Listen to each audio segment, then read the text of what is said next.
آج کل ہمارے معاشرے میں ایک رجحان بڑا جڑ پکڑ چکا ہے، وہ ہے کہ شادی بیاہ کے موقع پہ بچی والوں کو خاص طور پہ بڑی پریشانیوں کا سامنا ہے۔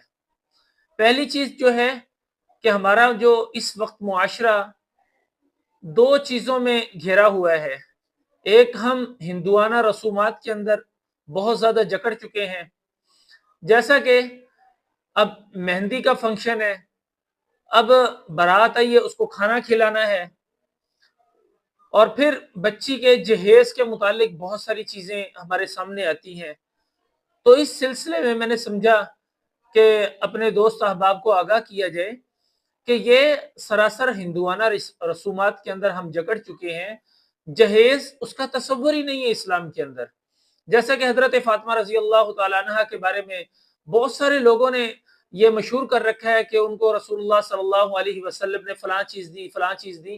حالانکہ اگر حدیث پاک کو دیکھا جائے تو رسول اللہ صلی اللہ علیہ وسلم نے پوچھا حضرت علی سے کہ آپ کے پاس کچھ چیز ہے دینے کے لیے، مہر دینے کے لیے؟ تو حضرت علی نے عرض کیا کہ یا رسول اللہ صلی اللہ علیہ وسلم میرے پاس تو کچھ نہیں ہے۔ آپ صلی اللہ علیہ وسلم نے پوچھا کہ علی آپ کے پاس زیرہ ہوا کرتی تھی؟ کہ یا رسول اللہ ہاں وہ تو ہے۔ حضرت علی نے سمجھا تھا کہ شاید وہ جنگ کے لیے ہے اور وہ اسی کام کے لیے میں نے رکھی ہوئی ہے، تو آپ صلی اللہ علیہ وسلم نے فرمایا کہ علی اس کو بیچ کے آؤ۔ تو حضرت عثمان رستے میں ملے تو انہوں نے وہ زیرہ خرید لی۔ وہ پیسے لے کے آپ صلی اللہ علیہ وسلم کے پاس حضرت علی پہنچتے ہیں۔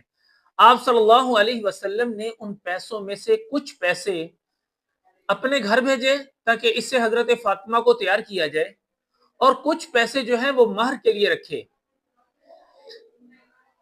تو اس کے ہاں، اور کچھ پیسوں کا سامان جو ہے وہ حضرت فاطمہ رضی اللہ تعالیٰ عنہ کے لیے ان پیسوں سے خریدا گیا جو حضرت علی رضی اللہ تعالیٰ عنہ کو زیرہ کے وہ بیچ کر ملے تھے۔ لیکن ایک پیسہ بھی رسول اللہ صلی اللہ علیہ وسلم نے حضرت فاطمہ کی شادی پہ اپنی جیب سے خرچ نہیں کیا۔ یہ حدیث پاک مبارکہ سے ملتا ہے۔